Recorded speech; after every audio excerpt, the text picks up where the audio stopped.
हमारे साथ हैं दानिश वासी साहब। Welcome. I think TWF topic के बहुत बहुत शुक्रिया आफरीन जी। और मैं अपने आप को बहुत मशकूर समझ रहा हूँ कि आज आपके सामने मैं आपके ऑडियंस के सामने और TWF की ऑडियंस के सामने मैं बैठा हूँ। तो I feel blessed and I feel destined today. बहुत बहुत बहुत अच्छा लगा आपसे मिलकर। और आप के बारे में जितना हमने सुना, आप ऑलरेडी माशाल्लाह काफी अच्छा गाते हैं, शायर भी हैं, लिखते भी हैं। तो अपने बारे में कुछ बताएं। कोशिश करता हूँ आफरीन जी, अपने बारे में सिर्फ मैं यही बोलूँगा कि कभी अर्श पर, कभी फर्श पर, कभी इसके दर, कभी दर बदर, गम आशिकी तेरा शुक्रिया, मैं कहाँ कहाँ से गुजर गया। तो मैं उत्तर प्रदेश के एक बहुत छोटे से और मशहूर ज़िले बरेली से ताल्लुक़ रखता हूँ, जहाँ की सरज़मी में कुछ अजीब ही और ख़ुसूसियत है। जहाँ आप शायर की बात करें तो शायर भी बहुत ज़्यादा मशहूर हुए हैं। जहाँ पे अगर फिल्म इंडस्ट्री के लोगों की बात करें तो वो लोग भी बहुत ज़्यादा मशहूर हुए हैं। उसमें से कुछ नाम में से एक नाम प्रियंका चोपड़ा का है। और शायरी की बात करें तो वसीम साहब को मैं बहुत अपना इंस्पिरेशन समझता हूँ। मेरे अब्बा उनके शागिर्द भी थे। और ऐसे कितने लोग हर फील्ड में उस जगह से निकले हैं। मैं भी कोशिश कर रहा हूँ अपना बड़े बड़े शहरों में नाम बनाने की। जिस दिन बन जाएगा उस दिन इंशाल्लाह तारुफ करने की ज़रूरत नहीं पड़ेगी, अपने आप लोग खुद ब खुद खींचे चले आएंगे इंशाल्लाह। एक होता है जी। तो जैसा कि आपने कहा, आप उस सरजमीन से ताल्लुक रखते हैं जहाँ बड़े बड़े शायरों का आमद हुई है। तो कुछ सुनाए, कोई शुरुआती कोई नज्म, कोई शायर, कोई शेर, कोई ऐसा याद आता किसी का या आपका अपना खुद का? वसीम साहब का एक बहुत अच्छा और बहुत मशहूर शेर है कि कौन सी बात कब कहाँ और कैसे कही जाती है, इस बात का सलीका हो तो हर बात सुनी जाती है। तो मैं उनको बहुत अपना आइडल समझता हूँ और उनकी ही इंस्पिरेशंस की वजह से मैंने अपने अब्बा को जब लिखते पढ़ते देखा तो मेरे अंदर भी एक उनसियत पैदा हुई कि क्यों नहीं इस चीज़ को कंटिन्यू किया जाए। और अपने आप ही आमद होती है आफरीन जी। ये ज़रूरी नहीं है कि आप किसी को देख के मुतासर हो जाएं, हो तो जाते हैं मुतासर, लेकिन एक आमद आना बहुत ज़रूरी है। आपके दिल के अंदर वो चीज़ आनी चाहिए, क्योंकि ये चीज़ दिमाग से नहीं की जाती, ये चीज़ दिल से की जाती है। तो आपके दिल में कब ये आमद हुई? आपको कब लगा कि मैं एक अच्छा गायक बन सकता हूँ, ये मुझे गाना चाहिए, या मैं एक अच्छा शायर हूँ? किसको देखकर, किसको सुनकर आपको ये अच्छा गाया गया अच्छा शायर हूँ या नहीं हूँ, इसकी जस्तजू में तो मैं अभी तक लगा हुआ हूँ। लेकिन जी हाँ, बिल्कुल ठीक बात है। जब मैंने अपनी आंखें खोली और अब्बा को देखा तो उनकी एक बहुत अच्छी नज़्म है, सच तो ये है कि तुझे आना मंजूर न था, वरना मेरा घर तेरे घर से कोई दूर न था। तो ये नज़्म जब वो पढ़ा करते थे किसी मुशायरे के अंदर या किसी कवि सम्मेलन में, और जब वो मुझे जो बचपन में मुझे लेकर जाया करते थे, तो मैं बहुत ज़्यादा उनसे मुतासिर, अब जाके मुझे लगा है कि मैं वाकई अगर कोई मेरा रोल मॉडल हुआ है तो मेरे शायद अब्बा ही रहे हैं। और जहाँ कहीं भी हैं वो मुझे ऊपर से बैठ के या कहीं आसपास से बैठ के मुझे देख रहे होंगे और वो सोच रहे होंगे कि अगर बुरा नहीं कर रहा हूँ तो अच्छा तो कर ही रहा हूँ। तो आपको विरासत में मिली है। जी बिल्कुल जी, बड़े खुश नसीब हैं कि आपको विरासत में मिली है। लेकिन आजकल हर कोई शायरी कर रहा है। छोटी छोटी उम्र के नौजवान लड़के लड़कियां, पहले के शायरों को अगर हम देखें कहीं तो बड़े उम्रदार, आप देखिए जॉन एलिया साहब को, राहत इंदौरी साहब को, लेकिन आजकल नौजवान बड़े शायर बन रहे हैं। क्या वजह हो सकती है?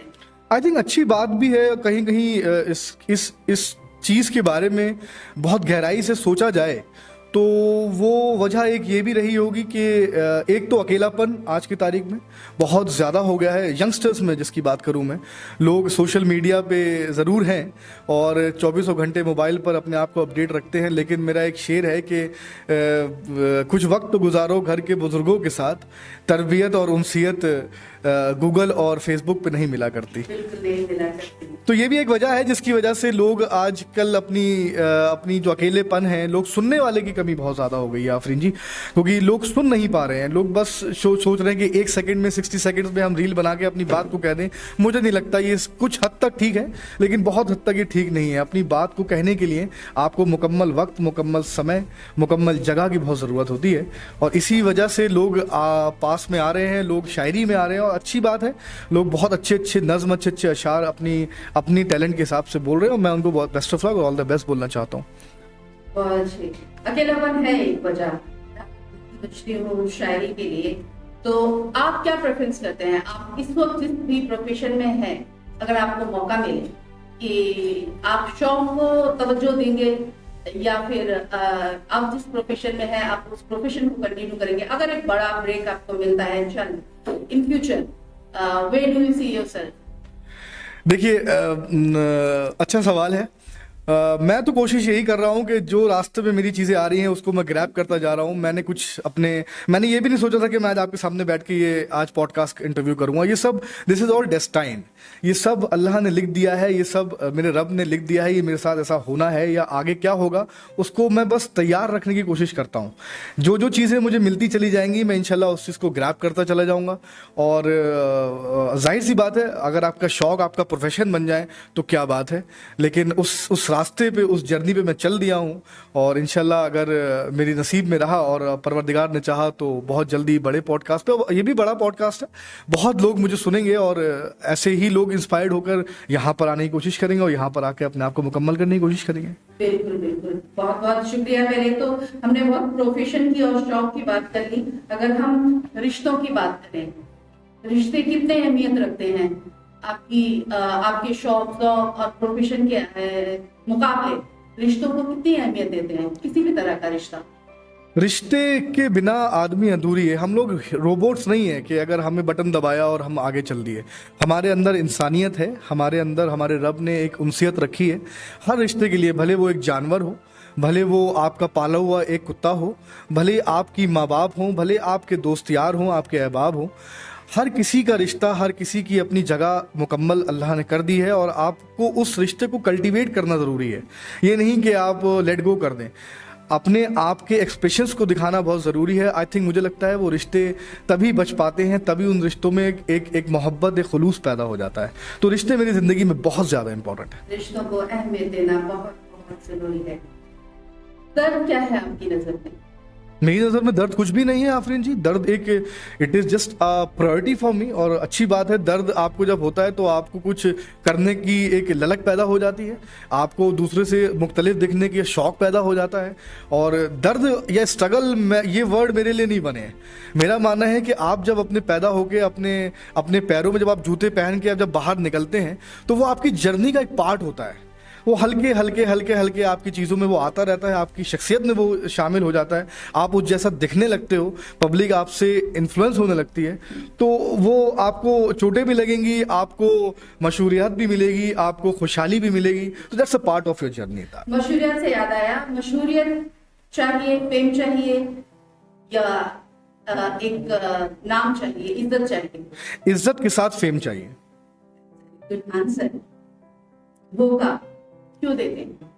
फिर वही बात, धोखा मेरे ख्याल से नहीं देते लोग, अपनी प्रायोरिटी वक्तन और वक्तन चेंज कर देते। ऐसा नहीं है कि अगर मेरा बहुत अच्छा दोस्त है जिसके साथ मैंने अपनी बचपन और अपनी जवानी के कुछ बहुत अच्छे खुसूसन वक्त गुजारा है और आज मैं इस पर्टिकुलर जगह पे खड़े होकर उससे बात नहीं कर पा रहा हूँ, तो इसका मतलब ये नहीं है कि वो मेरा दोस्त नहीं है। इसका मतलब ये नहीं है कि वो मेरी महबूबा नहीं है या मेरी बीवी नहीं है। व्हाट्सोएवर द रिलेशन इज, आपकी प्रायोरिटी चेंज हो जाती है। सामने वाले को वो लगता है कि वो धोखा हो गया, लेकिन वो धोखा नहीं है। वो वक्त के बाद जब आप ऊपर चढ़ रहे होते हैं, अपनी ज़िंदगी की मरहले को लेके सक्सेस की तरफ चल रहे होते हैं, तो यही शख्सियत आपको ऊपर बढ़ाने की कोशिश करते हैं। कोई भी आदमी है, कोई भी शख्स अकेले अपने आप को सक्सेसफुल नहीं कर सकता, ये लिखित बात है। जब तक आपके आसपास आपको ऊपर बढ़ाने वाले लोग नहीं हैं। और एक बात और है, 10 साल 12 साल 15 साल 20 साल के बाद जब अपनी सक्सेस से आप नीचे उतरेंगे तो फिर से वही लोग वैसे मिलेंगे आपको। तो उनका साथ, उनका हाथ होना बहुत ज़रूरी है।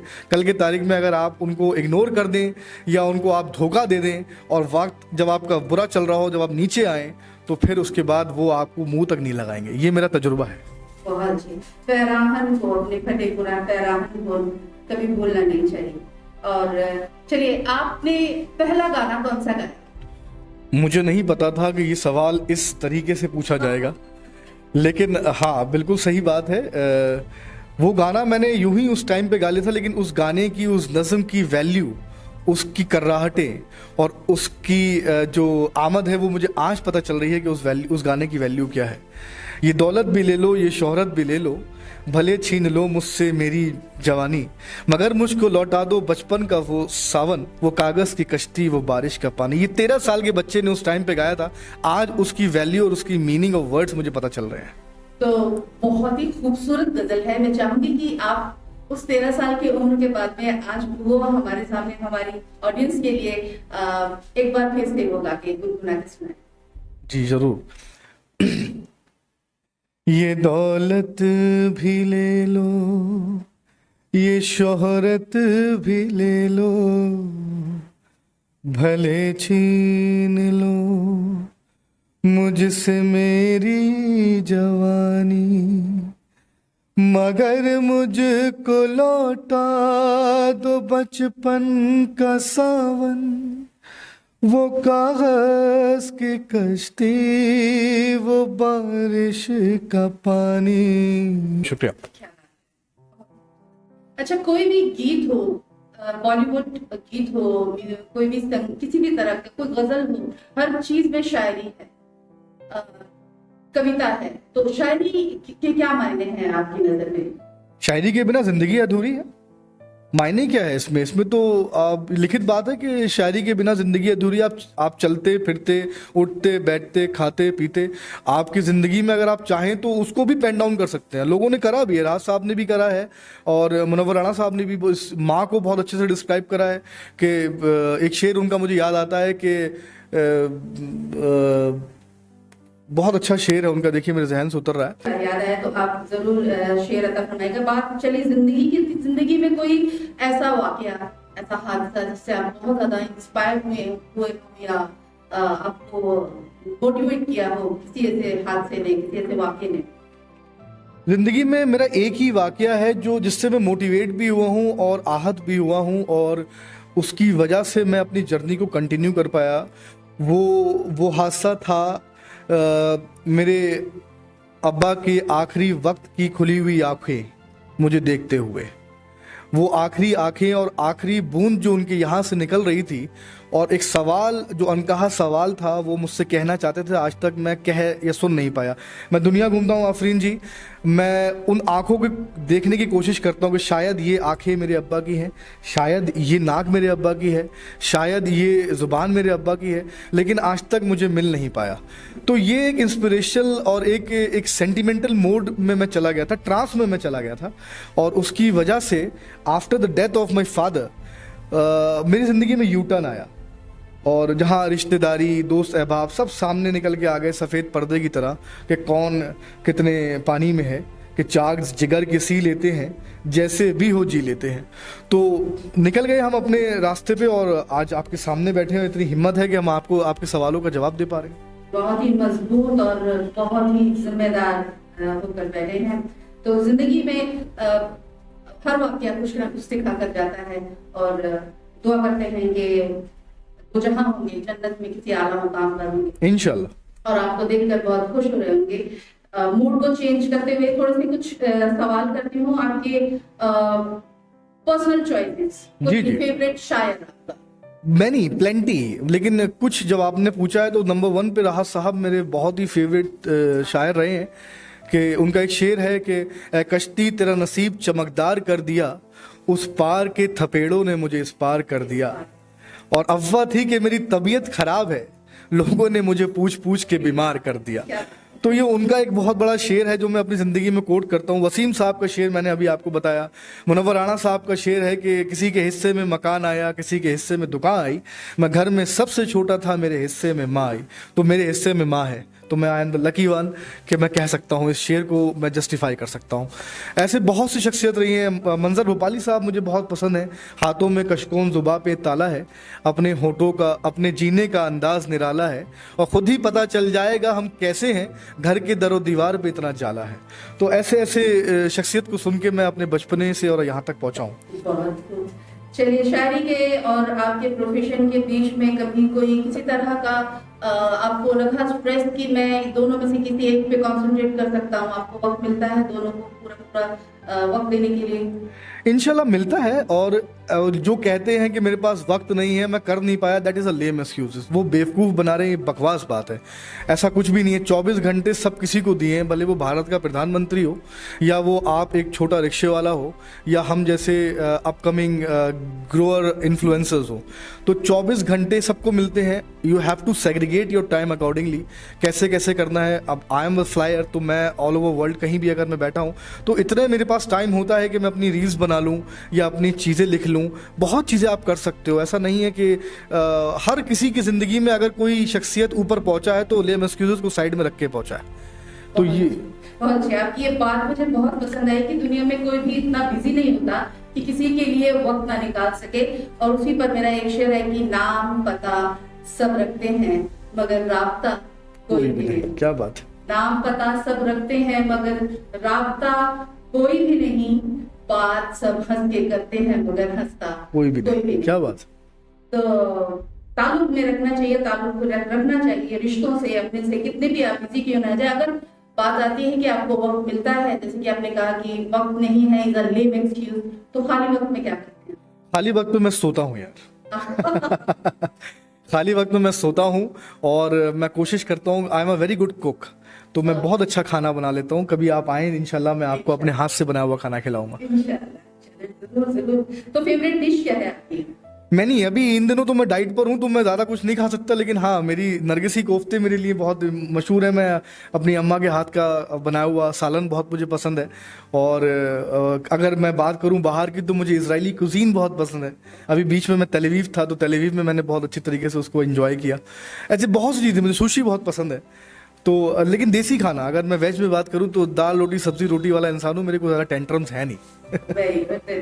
कोई फेवरेट एक्टर आपका, if you like movies, favourite actor, नया पुराना या एक्ट्रेस? देखिए इसमें दो चीज़ें हैं, एक्टर्स और स्टार्स। स्टार्स को तो मैंने कभी पसंद ही नहीं किया, मैं किसी का नाम कोट नहीं करूँगा। एक्टर्स की बात करी है तो जी हाँ, इरफान खान साहब मेरे वन ऑफ द बेस्ट, जिनको मैं समझता हूँ मैं वो एक नंबर है। मैं अपने अल्फाज में बात करूं तो उनकी पान सिंह तोमर मैंने कितनी बार देख ली है, आई थिंक मेरे ख्याल 25-26 बार मैंने वो मूवी देख ली है।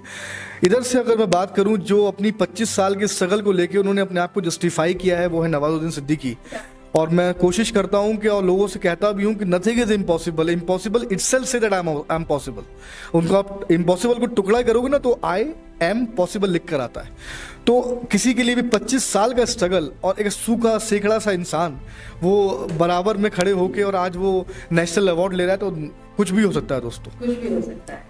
जिंदगी कब किस मोड़ कहाँ पर आपको कहाँ लाकर खड़ा कर देती है। इसीलिए हम कहते हैं कि TWF एक नया प्लेटफॉर्म है, इसके साथ में बने रहिए। शुरुआती दौर पर जो बना रहता है वो आखिर तक चलता है। दानिश साहब ने शुरू में कहा कि घूम फिर कर वही लोग मिलते हैं जो शुरू में आपके साथ में होते हैं, बशर्ते कि आप उनके साथ में राबता बनाए रखें, ताल्लुक बनाए रखें। अब अगला सवाल मैं आपसे पूछना चाहूंगी कि कोई ऐसी गलती पास्ट में या ऐसा कोई अफसोस रहा हो आपको कि आप जिसे चेंज करना चाहें, बदलना चाहें? नहीं नहीं नहीं, बिल्कुल नहीं, कोई अफसोस नहीं, कोई गलती नहीं। I am very happy ma'am. और जो कुछ भी रहा, जो कुछ भी किया, वो मेरे जर्नी का पार्ट था। इसी हो सकता है शायद उसकी वजह से, उन गलतियों की वजह से आज मैं आपके सामने बैठा हूँ, ये भी बहुत बड़ी बात है। तो गलती कुछ नहीं करी है मैंने, और I am very happy and I am very satisfied towards my past. I am focused towards my present and I am quite worried about my future. इंशाल्लाह वो भी बहुत अच्छा होगा। अगर अपने दोस्तों के लिए, आपके सुनकारों के लिए, आपके चाहने वालों के लिए कुछ गुनगुनाना चाहें, 2 लाइन, कोई कुछ नज्म, कुछ अशार या कोई खूबसूरत सा गीत, कोई गाना, कोई गजल? एक गीत मेरे दिल के बहुत ज्यादा करीब है, अग्निपथ मूवी का। डोर से टूटी पतंग जैसी थी ये जिंदगानी मेरी, आज है कल हो मेरा ना हो, बस ये ही कहानी मेरी। एक बंधन नया पीछे से अब मुझको बुलाए, आने वाले कल की क्यों फिक्र मुझको सता जाए, कुछ ऐसी चुभन इस लम्हे में है, ये लम्हा कहाँ था मेरा, अब है सामने इसे छू लो जरा, मर जाऊं या जी लूं जरा, खुशियाँ चूम लूं या रो लूं जरा, मर जाऊं या जी लूं जरा। बहुत बहुत शुक्रिया। क्या बात है, खूबसूरत। अहमद फराज साहब का एक शेर याद आ गया। आपकी खूबसूरत आवाज सुनने के बाद कि सुना है बोले तो बातों से फूल झड़ते हैं, वाह। सुना है बोले तो बातों से फूल झड़ते हैं, ये बात है तो चलो बात करके देखते हैं। और आज आपसे बात करने का मौका मिला। I am feeling myself very happy and proud and talk with feel में आपको आज सामने देखकर feel is glad, I am glad. और अगला सवाल मैं आपसे पूछना चाहूंगी कि कभी कोई ऐसी समथिंग फनी, कोई सुपर पावर, नेचुरल पावर ऐसी मिल जाए आपको, कुछ बदलना चाहे पूरी दुनिया के मुताबिक, not only in India, not only in your family, in your personal life, कोई ऐसी सुपर पावर मिल जाए तो क्या करना चाहेंगे? नहीं, मैं कुछ बदलना नहीं चाहूँगा। बदलने के लिए बहुत से मकबूल लोग बैठे हुए हैं। मैं सुपर पावर मिल जाएगी तो मैं टाइम ट्रैवल करके उस दौर में जाना चाहूँगा जिस दौर में मैं अपने अब्बा को अकेला छोड़ आया था। बस उनसे सवाल पूछूंगा और हक करके वापस आ जाऊँगा। सिंपल बात। हाँ, काश की ये मुमकिन होता। वैसे मुमकिन भी है ख्याल में। हाँ, इंशाल्लाह। मेरी सोने से पहले की दुआ ये होती है कि देखिए, मौत बरहक है सबको, आज तेरी बारी तो कल मेरी बारी। मेरा हमेशा ये दुआ होती है। मैं आज ये पब्लिकली अनाउंस करता हूँ और मैंने कभी बात किसी पोडियम पे कही नहीं है कि जब कभी भी मैं मरूँ, मेरा आखिरी वक्त जिस दिन आए, उस दिन फरिश्तों के साथ मेरे बाप मुझे लेने आए। मेरा मानना ये है और इंशाल्लाह आएंगे वो मुझे लेने। फरिश्तों के साथ में आएंगे। चलिए, आपका मूड थोड़ा सा रिफ्रेश करते हैं कि अभी आपसे कुछ वर्ड्स ऐसे पूछूं जिसका आप एक ही लाइन में, एक वर्ड में, एक लफ्ज में जवाब दें। जी, कोशिश करूँ। जिंदगी। बहुत खूबसूरत। दर्द। बेवजह। गायकी। गायकी इज शिद्दत। रिश्ते। ताकत। मौत। बरहक। फैमिली। अगेन ताकत, मजबूतियत। TWF। Something extraordinary and all the best to TWF. They are doing very well. बहुत बहुत शुक्रिया। TWF के बारे में आप कुछ दो लफ्ज बोलना चाहेंगे कि आपको कैसा लगा, कैसा रहा आपका experience with the podcast of TWF talk with feel में आकर, and how do you like it? और आप, मैं सबसे पहले तो आपका बहुत बड़ा शुक्रगुजार करूं। मैं तो फ़ैन हूं आपका, मैं बोल नहीं पाया ये बात। आपकी शायरी का बहुत बड़ा फ़ैन हूं और जिस अंदाज से बयां आप करती हैं इज़ समथिंग एक्स्ट्रॉर्डनरी। मैंने ऐसी शायरा कभी देखी नहीं। बहुत सी फीमेल्स शायरा आई हैं, मुशायरे मैंने बहुत से सुने हैं, लेकिन आप जैसी क़ुव्वत रखने वाली एक माहिरा शायरा मुझे नहीं लगता कि इस कायनात में अभी होंगी, कहीं छुपी हुई होंगी, लेकिन मुझे मिल गई हैं। तो सबसे पहले तो आपको बहुत बहुत मुबारकबाद। और TWF के बारे में सिर्फ इतना कहना चाहूँगा कि you guys doing such a wonderful job, commendable job, all credibility to you कि आप सारे न्यू कमर्स को लाकर उनको एक ऐसा मंच प्रदान कर रहे हो जहाँ पर वो अपनी बात को खुल के रख सकें। और आप लोग बिना किसी लालच के, बिना किसी सेकंड थॉट के आप उन लोगों को प्रमोट कर रहे हो, ये बहुत बड़ी बात है। आजकल की इस धोखे की दुनिया में अगर आप किसी के सिर पे या किसी के कंधे पे हाथ रख रहे हैं तो बहुत बड़ी बात है। I salute to you guys and keep up the good work. ऐसे ही आगे बढ़ते रहो और हम सब आपके साथ हैं। बहुत बहुत शुक्रिया।